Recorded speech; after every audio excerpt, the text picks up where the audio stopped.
Our handmade dough is finished rising. With this batch, I'm going to show you how to make a few varieties of dinner rolls. First, we'll uncover the dough,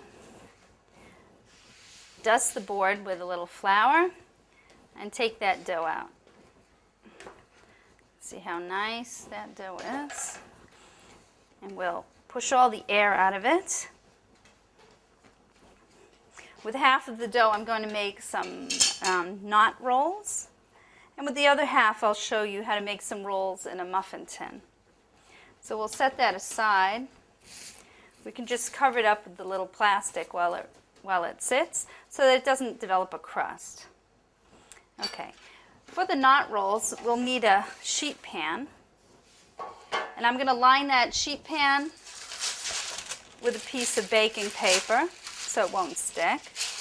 You can just fold the paper to fit the pan.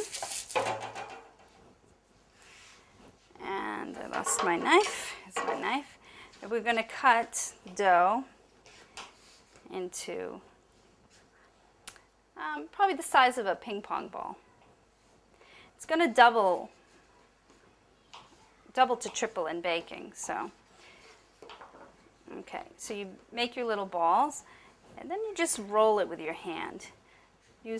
Go from your fingers to your palm, and if you and squeeze it down a little bit further, you sort of roll and push your hands out at the same time to get a fat middle and skinny sides.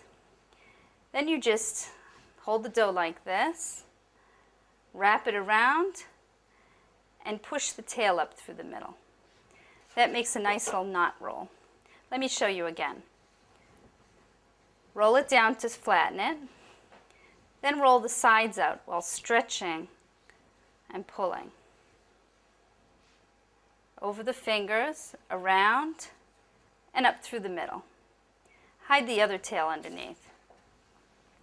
Let's do it one more time because it's a little complicated. Roll it even. Stretch out the ends and push a little more pressure on the ends so that you flatten them out and you get a little tip.